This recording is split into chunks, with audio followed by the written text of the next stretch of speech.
보수의 시각으로 정치 현안을 들여다보는 보수의 품격 시간입니다. 오늘은 윤여준 전 장관과 함께합니다. 장관님 어서 오십시오. 네, 안녕하세요. 네, 아마 우리 청취자분들 오랜만에 또 라디오로 목소리 들으시는 분들도 계실 테고 유튜브로 들어오시면 또 직접 모습까지 보실 수 있는데 먼저 장관님께 여쭤보고 싶은 것이 대한민국 정치권의 제갈공명이다. 또 초안지에 나오는 장자방이다. 또 항우에게 조언을 했던 범정이다. 이런 평가에 대해서 우선 어떻게 생각하십니까? 그건 말도 안 됩니다. 제가 현역으로 당에서 일할 때 이제 붙은 호칭인데요. 네. 제가 기자분들한테 그렇게 사정을 해도 안 들어주고 계속 그렇게 써서 그만 그렇게 됐는데 저는 그런 지략이 있는 사람이 아닙니다. 제갈공명과 닮았다는. 그리고 저는 지금은 제갈공명이나 장량 같은 지략가가 필요한 시대가 아니라고 저는 생각하거든요. 네. 지금은 국민의 동의를 얻어야 되는 시대인데 그렇지 않습니까? 책략을 쓰는 시대가 아니에요. 네. 그래서 저는 전혀 그런 사람도 아니고 그런 책략가가 필요한 시대도 아니다라는 게 제 주장이었습니다. 오늘 정말 뼈가 되는 말씀 주셨습니다. 책략보다는 국민의 마음을 얻는 것이 더 중요한 것 아닌가라는 말씀입니다. 바로 윤석열 대통령 이야기부터 여쭙겠습니다. 오늘 윤석열 대통령이 6박 7일 휴가에 들어갔는데 대통령의 휴가는 어떤 의미를 읽어야 될까요? 저는 반드시 필요하다고 생각하죠. 예. 왜냐하면 대통령이라는 자리가 체력과 신경 소모가 굉장히 많은 자리예요. 일반 국민이 생각하는 것보다는 훨씬 힘든 자리입니다. 그 자리가. 그러니까 네.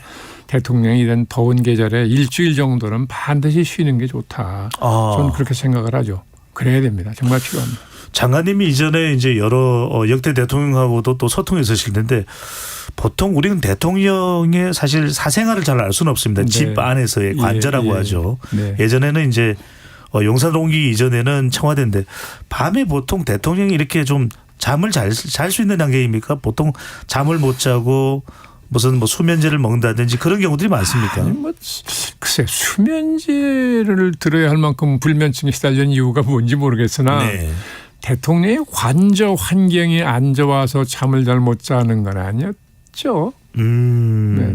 그 정도까지는 아니다. 그러면 예. 대통령도 충분히 수면을 해야 맑은 정신으로 국정을 끌어갈 거 아닙니까? 피곤할 때는 코도 좀 골고. 물론이죠. 예.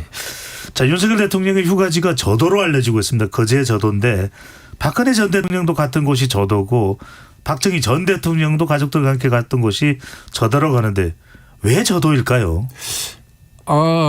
왜 거기 선택했는지 저는 잘 모르겠지만 제 짐작컨대는 대통령이 여름 휴가를 보낼 만한 마땅한 장소가 없어요. 그렇다면 저도 말고 혹시 다른 데 갈 만한 데가 있습니까? 다른 데 글쎄 섬으로 치면 제주도 같은 생각할 수 있지만 대통령이 한번 움직이려면요. 그 경호가 국민의 눈에 안 띄어서 그렇지 굉장히 어마어마합니다. 네. 그래서 그런 거 저런 거 생각하면 전에는 청남대를 가셨었는데 거긴 이미 개방을 해버렸고. 그렇습니다. 그러니까 대통령이 여름 휴가를 간다면 그래도 옛날부터 역대 대통령들이 이용했던 저도가 제일 무난하지 않겠는가. 저는 그래서 선택했다고 보는 거죠. 여름 휴양지로는 또 저도만한 데도 없을 것이다. 저는 안 가봐서 모르겠지만 하여간 괜찮으니까 대통령들이 거기 선택했겠죠. 윤 장관님 정도면 저도는 갔다 오셨을 것 같은데. 아닙니다. 아니시군요. 네.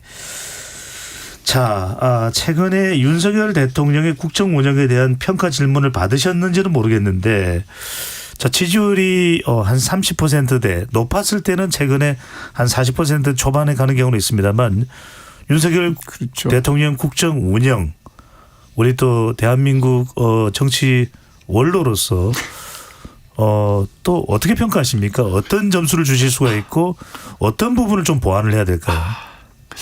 아니요. 저는 이 국민들의 평가가 정말 무섭다고 생각을 하는데요.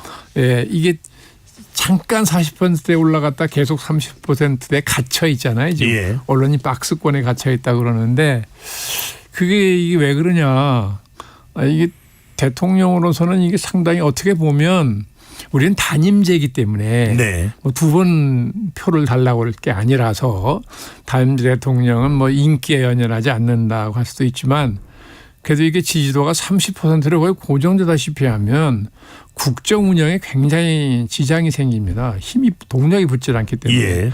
그 분명히 원인이 있다고 봐야 되거든요. 그래서 저는 뭐 되게 3가지 정도로 크게 나눠서 얘기할 네, 수 세 있지 않나 가지입니다. 싶은데 우선 대통령의 국정 운영 스타일이 국민이 원하는 스타일하고 좀 거리가 있는 거 아니냐. 무슨 말씀이냐면 그 미국의 유명한 대통령 학의 권위자라는 학자가 이런 말 한 일이 있어요.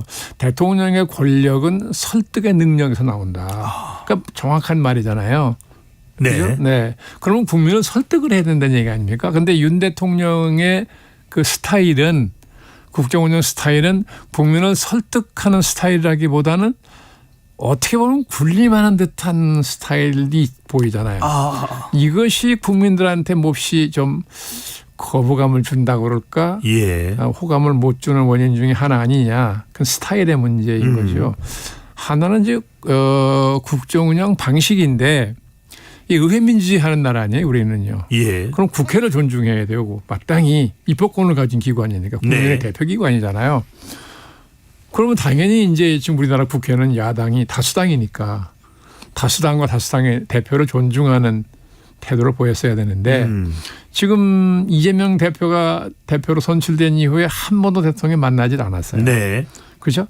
아마 국회 상임위원장들도 만난 일이 별로 없지 않나 싶은데 그러니까 대통령의 그 국정운영 방식이 네. 예, 의회민주주의 원리를 무시하거나 가볍게 여기는 거 아니냐. 장관님 이 부분 바로 여쭤보겠습니다. 국민의힘에서는 수사 중인 피의자를 어떻게 대통령이 만나느냐. 아니 피의자라도 지금 정식으로 검찰에 입건한 일 없잖아요. 아하. 검찰에 수사한 일이 있습니까? 없잖아요. 예. 뭐 대통령은 검찰에 있었으니까 수사 내용, 범죄 내용, 뭐 혐의 내용을 알고 있을지 모르죠.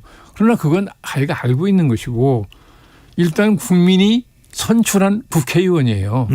이재명 대표가 지역구 선출됐잖아요. 선출직입니다. 국민의 대표입니다. 대통령도 국민의 대표지만 이재명 대표도 국민의 대표로 선출된 사람이에요. 그것도 국민을 봐서라도 그건 존중해야 되고, 예, 국회 다수당인 야당의 대표니까 네. 그런 점에서 당연히 대통령전 만나야 된다고 생각했어요. 전 그때도 바로 그런 주장을 했습니다.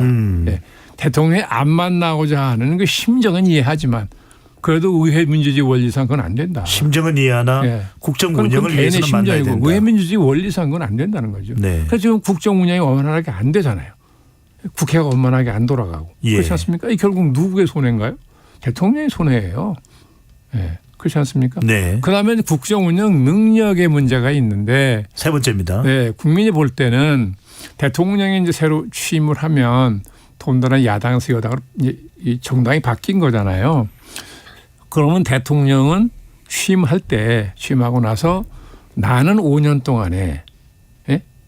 국정 운영을 이렇게 이런 과제를 이런 과제를 수행하겠다. 네. 왜 그러냐 이런 이유 때문이다. 국민에게 얘기를 해서 동의를 얻고 그런 그 국정 운영 과제를 추진할 수 있는 추진 체계, 정책 만드는 거 이걸 다 이제 준비해야 되는 거잖아요. 네. 그런데 그렇게 체계적인 준비를 하지 않고 취임한 거 아니냐 하는 인상을 국민들이 받았다고요. 지금까지 국정 운영한 걸 보면 그렇잖아요. 뭐 예. 열심히 안 했다는 게 아니라 국정 운영을 우선적인 과제부터 제시하고 국민의 동의를 받고 이런 게까지 없었잖아요. 그래서 그런 데서 오는 국민적인 실망 뭐 이런 것도 작용하지 않았을까. 크게 저는 그렇게 세 가지를 생각하죠. 장관님 이 대목에서 궁금하지 않을 수가 없습니다. 이 장관님이 좋은 네. 세 가지를 받아들이면 네. 지지율은 40% 이상 50%까지도 올라갈 수 있을 텐데 이걸 모를까요? 왜 안 하는 걸까요? 그것까지는 저는 모르겠습니다. 왜냐하면 저는 뭐 윤 대통령 저는 모르는 분이고, 예, 뭐 얘기 한번 나눠본 일이 일절 만나본 적이 없습니다. 그러니까 저는 어떤 분인지 잘 모르겠는데, 뭐 들리는 말은 뭐 믿을 수도 없고 안 믿을 수도 없고 그런 거죠. 예. 예, 그러니까 이렇게 국정 운영을 진지하게 이렇게 논의하는 스타일이 아니다. 뭐 그런 얘기 많이 들리더라고요. 예. 예, 그게 뭐 얼마나 진실에 가까운지 저는 모르겠으니까. 예. 자, 몇 가지 현안도 여쭤보겠습니다. 지금 우리 국민들 사이에 또 큰 주제가 되고 있는 것이 정치권 주제가 되고 있는 것이 바로 서울 양평간 고속도로 관련된 부분인데 바로 지금 또 장관님께서 웃으시는데 환경부 장관도 역임하셨고요. 환경부 장관 역임하셨던 정부가 어느 정부였습니까? 김영삼 정부. 김영삼 정부였습니다. 상당히 개혁 조치를 많이 했던 것이 김영삼 정부였는데 자, 서울 양평 고속도로 바로 양서면이냐 강상면이냐 대통령 배우자 일가의 땅과 관련된 뭐 이해 충돌 이야기도 나옵니다만 이 논란의 이 쟁점의 핵심은 무엇이고 어떻게 해결돼야 된다고 보십니까? 저는 뭐 그 전문성이 전혀 없으니까 어느 노선이 가장 합리적인지 판단할 능력은 없고요. 네. 다만 이게 이제 뭐 김건희 여사 친정 뭐 그 땅이 있다는 거잖아요. 예. 그러니까 이거는 저는 그렇다면 이게 노선을 그렇게 정할 때 이게 반드시 그 문제가 문제가 될 거라 불거질 거라고 예상 못했을 리가 없는데요. 왜 그걸 그렇게 했을까? 예. 그러니까 또 뭐 전면 백지화 한다고 그러고 그 전면 백지화 이렇게 쉽게 할 수 있는 땅이면 처음부터 하질 말든지 저는 그런 점에서는 원희룡 국토부 장관도 뭐 전문적인 검토를 거쳐서 그렇게 결정했으면 설사 그 땅이 대통령의 뭐 처가 땅 재산하고 관련이 있다 하더라도 그걸 밀어야 되는 것이고 최선의 길이면 백지화를 할 일이 아니라 그렇죠. 설득을 해서 그렇게 할 바에는 처음부터 하지 말았어야지. 이제 와서는 이제 명분이 있고 실리 있고 다 이랬어요. 그래도 이 상황에서 이 판국의 해결책은 어떤 쪽으로 끌고 가고 해야 될까요? 그러니까 경기도지사가 원하는 쪽으로 가는 게 제일 무난하겠죠. 그게 어느 노선인지 모르겠습니다. 경기도지사의 판단이 중요하다. 도지사가 자기 그 경기도가 원하는 노선이 있는 모양이던데요. 전 자세한 걸 모르겠습니다만 그게 제일 무난하지 않겠어요? 도지사가 가장 합리적으로 판단하지 않았을까요? 장관님의 설명이 도지사의 판단이 가장 적절할 것이다. 그렇게 보시는 가장 큰 이유는 뭡니까? 아니 뭐 경기도지사니까요. 도정을 책임진 사람이잖아요. 그러면 뭐 정당 소속이 어디가 됐든 그 양평 군민의 이익을 위해서 어느 노선이 좋을런지를 뭐 심사숙고했을 거 아니겠습니까? 또 혼자 결정하지도 않았겠죠. 나름대로 전문가 의견 들었을 거 아니겠어요?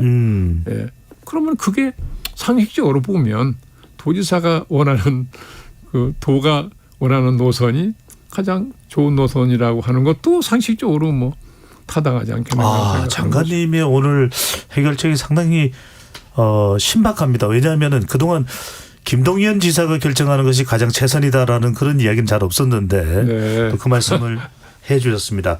자, 또 하나의 현안은 바로 방송통신위원회입니다. 국정실제 운영에 참여한 경험도 있으시고 이동관 방송위원장 후보자 바로 단도직입적으로 여쭤보겠습니다. 임명에 대해서는 어떻게 생각하십니까? 아니 이게요. 등장하는 정권마다 늘 방송을 장악하려고 했잖아요. 역대 정권마다. 그건 뭐 예외가 없어요. 왜냐하면 방송이라는 게 권력한테 워낙 매력적이거든요. 요즘엔 특히 이제 뭐 유튜브도 많이 생기고 다른 수단이 많이 생겨서 영향력이 전만 같지 않다고 하지만 그러나 아직도 방송의 위력은 대단하다고 보는 것이고 그러나 역대 정권이 다 그렇게 했어요. 뭐 직전에 문재인 정권도 예외가 아니고 그러니까 저는 이건 항상 정권이 바뀔 때마다 등장했던 문제인 거죠. 빚어졌던 문제다. 그러니까 이 정권에서만 빚어진 건 아니나 제가 생각할 때 안타까운 것은 이제 방송은 어떤 권력이 등장하든 방송인에게 돌려줘야 된다는 거예요. 방송인에게? 돌려줘라. 전문가들 방송인에게 돌려주라는 거예요. 이거 자꾸 권력이 그 영향력을 이용하려고 그러니까 문제가 생기는 거잖아요. 언제까지 우리가 이걸 악순환을 되풀이할 겁니까? 저 같으면 뭐 어차피 윤 대통령 뭐 지지도 30%대 갇혀 있는데 겁날 게 뭐 있어요. 저 같으면 정말 이제 선언하고 이제는 역대 정권들이 항상 그렇게 권력의 신여를 만들려고 했던 일이 있었는데 이제는 그런 시대 지나갔다. 전문가한테 맡기자 말이에요. 뭐 이렇게 했으면 오히려 지지도 올라가지 않았을까요? 그건 이동관 씨 개인을 뭐 좋고 나쁘게 문제가 아니라 저는 그런 생각을 하죠. 이동관 방통위원장 후보자의 발언 뭐 한 가지만을 가지고 할 얘기는 아닙니다만 언론을 장악할 수도 없고 장악해서도 안 된다라는 취지는 밝혔는데 공산당 기관지 이야기도 하고 또 무책임한 언론에 대해서는 조치를 취할 수밖에 없지 않느냐는 취지에 대해서는 아니 뭐 어떻게 보면 원론적인 얘기죠. 네. 예, 원론적인 얘기고 자기 입장이 지금 이제 공격을 받으니까 예, 그런 원론적인 얘기를 방어를 한 것이죠. 뭐 그 이상의 큰 의미가 있겠습니까, 그게? 네. 이 부분은 어떻게 보십니까? 김영삼 정부에서 이제 장관 맡으셨고 그 외에도 뭐 여러 역대 정부에서 관련된 조언이나 네. 또 역할을 하셨는데 유독 이 윤석열 정부에 대해서는 MB 정권 관련된 사람들이 많다. 이런 부분들은 어떻게 보십니까? 글쎄 저도 대통령이 후보 시절부터 예. MB 소위 우리가 흔히 MB맨이라고 얘기하는 이명박 대통령 시절의 그 측근 인사들이 예. 다 뭐 조력을 한다는 얘기 그때부터 들었어요. 예, 그래서 윤 대통령이 뭐 정치를 할 생각을 했던 분도 아닐 것이고 네. 뭐 졸지에 이렇게 된 거니까 대통령은 나가야 되는데 누구한테 도움을 청하겠어요. 예, 근데 그러다 보니까 뭐 본이든 본이 아니든 자연스럽게 그런 일이 벌어졌나 보다. 저는 그렇게만 생각을 했었죠. 근데 그 후에도 보니까 이제 MB 시절에 일했던 분들이 자꾸 들어가니까 뭐 심지어 뭐 좀 악의적으로 얘기하는 분들은 뭐 MB 뭐 정권 2 뭐 이렇게 얘기하는 네. 분도 있더라고요. 시즌 2. 시즌 2. 예. 근데 그게 썩 윤 대통령한테 유리한 판단은 아닌데 그러니 윤 대통령 입장에서도 사람은 써야 되겠고 예. 조금 검증된 사람이면 좀 좋겠고 뭐 그런 심리 때문에 그랬던 것 아닌가. 꼭 무슨 MB 때 사람은 써야 되겠다 뭐 이런 생각이라기보다는 네. 저는 그래서 사람은 써야 되겠는데 예, 좋은 사람 찾기는 쉽지 않고 지금 대통령의 지지도가 저렇게 1년 이상 30%에 갇혀 있으면 좋은 인재들이 안 옵니다.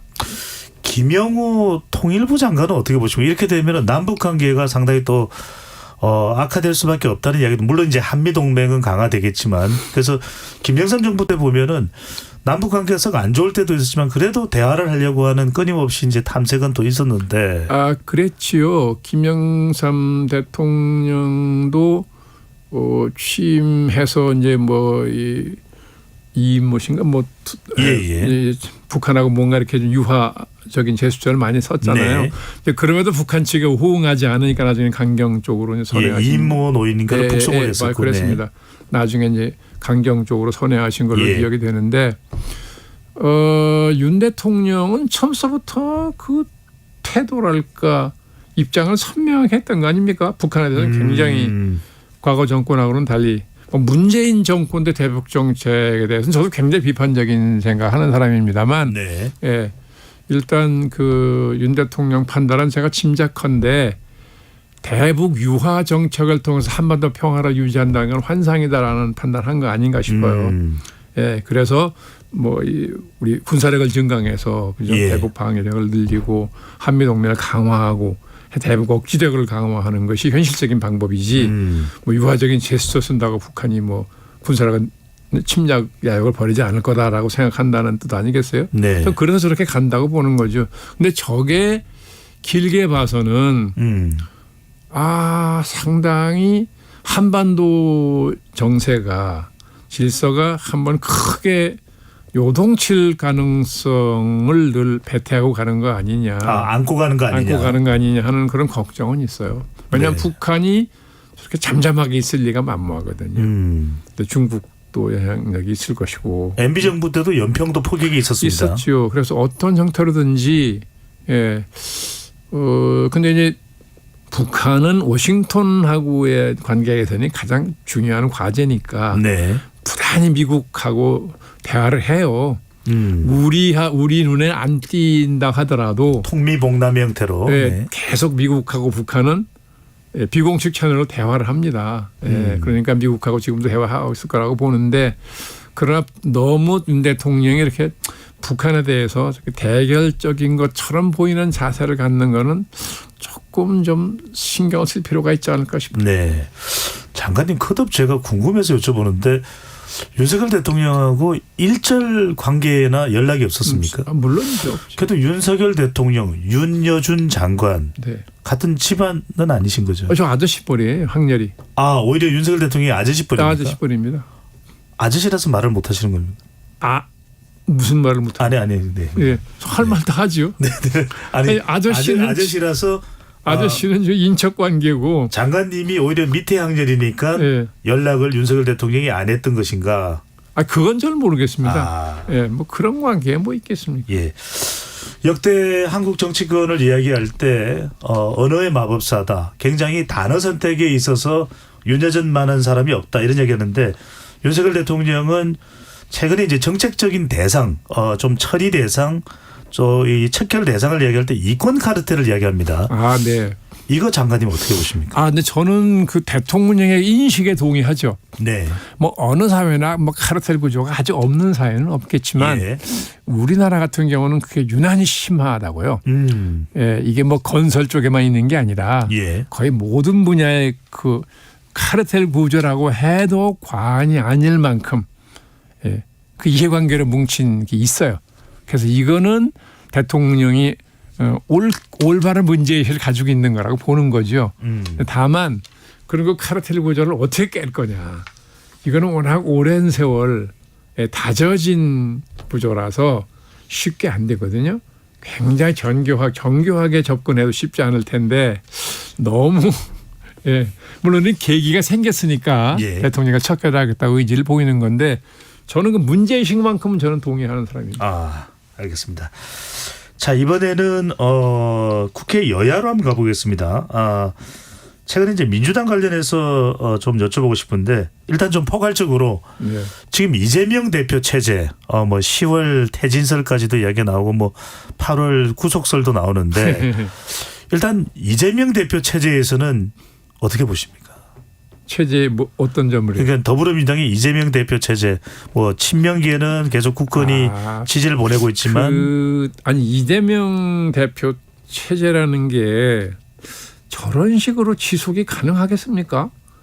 우선 이재명 대표를 소위 검찰로부터 보호한다는 생각으로 그러겠지만 이재명 대표를 지키기 위해서 당연히 모든 걸 다 희생하다시피 지금 여기까지 온 거 아니에요. 네. 야당 역할을 제대로 못하고 온 거잖아요.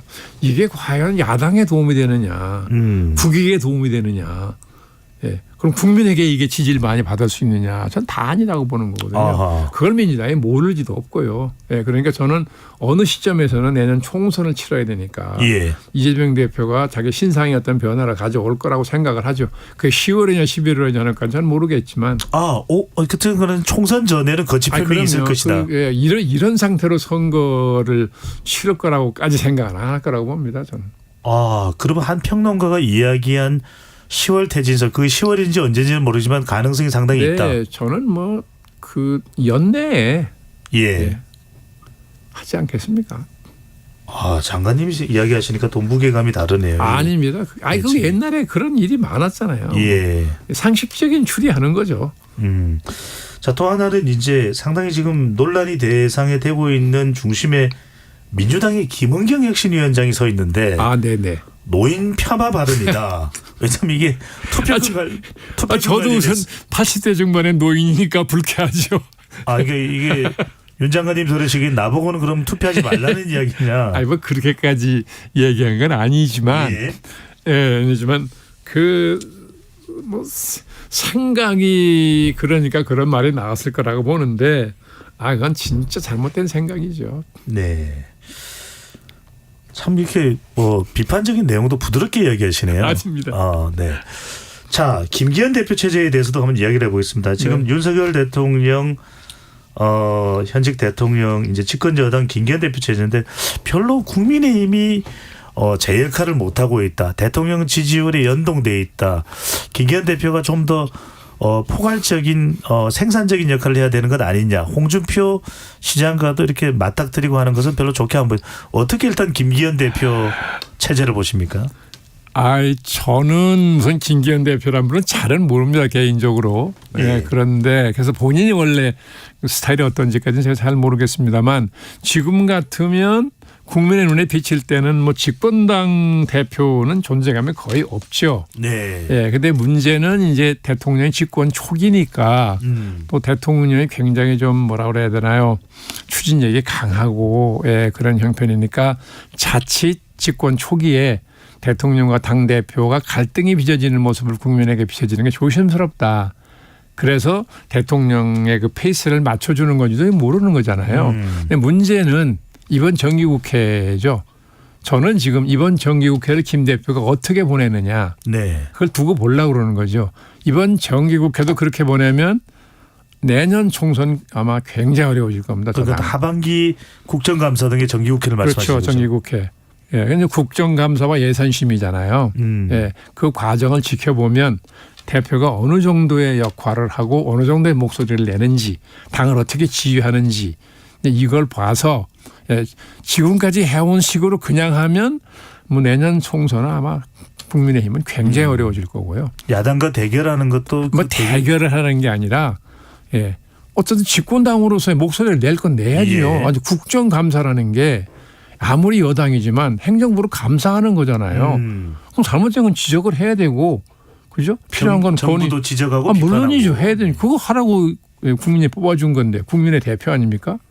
그런데 그걸 그런 기본적인 책임을 무시하고 계속 대통령 일방적으로 추종하는 모습 보인다 그러면 내년 총선은 뭐 이 당 굉장히 어려워질 거죠. 네. 장관님 뭐 이제 국무위원으로 또 이제 김영삼 정부에 있으시면서 여러 국무위원들의 활동 다른 부처의 장관들도 보셨을 텐데 이번에 헌법재판소가 이상민 장관의 탄핵 소추에 대해서는 만장일치로 기각 결정을 내렸습니다. 자, 그래도 유족들은 이태원 참사에 대해서 이상민 장관이 정치적 도의적 책임을 져야 된다. 윤석열 대통령이 결단을 내려야 된다. 이런 여론에 대해서는 어떻게 생각하시는지. 저는 뭐 유족이 아니라도 당연히 정치적 도의적 책임져야죠. 네. 왜냐하면 고위공직자는 법률적인 책임만으로 끝나는 게 아니고 법률적인 책임이 없더라도 정치적 도의적 책임을 반드시 져야 됩니다. 과거에는 졌습니다. 근데 이게 언제부턴가 저도 분명히 기억을 못 하겠는데 언제부턴가 율사 출신 대통령들이 돼서 그런지 법률적인 책임이 아니면 책임 안 지고 넘어가는 경우가 많이 있었어요. 제 기억은 그렇거든요. 이번에도 제가 그걸 보면서 이상민 장관이 이제 헌재 판결이 끝나서 법무에 복귀한 직후에 언론에 하는 말을 보고 제가 뭐 송구하다는 얘기를 하긴 했으나 그 법률적으로는 자기 책임을 면했지만 정치적 도의적 책임은 무겁게 느낀다. 앞으로 그 부담을 안고 일을 열심히 하겠다라는 정도의 말을 했어야 되는 거 아니냐. 근데 그 말을 일치 안 하더라고요. 또 대통령도 예를 들면 행안부 장관에게 뭐 헌재에서 탄핵 기각된 건 다행이지만 그런 항상 그런 정치적 도의적 책임이 있다. 명심하고 일해라. 그리고 한마디쯤 했으면 얼마나 좋았을까 하는 그런 아쉬움이 있더라고요. 마치 아무 일도 없었던 것처럼 복귀하는 건 저는 그건 안 된다. 장관님 지금 게시판이 터졌습니다. 왜요? 윤현준 장관님 뭐 최고 이러면서 분석에 감탄을 하는데 계속 나와 주시는 게 가능하시죠? 아닙니다. 저는 뭐 식견도 짧고 뭐 이런 데 나오면 겁이 나서. 네, 또 요청드리겠습니다. 왜냐하면요. 우리는 KBS니까요. 오늘 윤여준 전 장관과 함께했습니다. 고맙습니다. 네, 수고하셨습니다.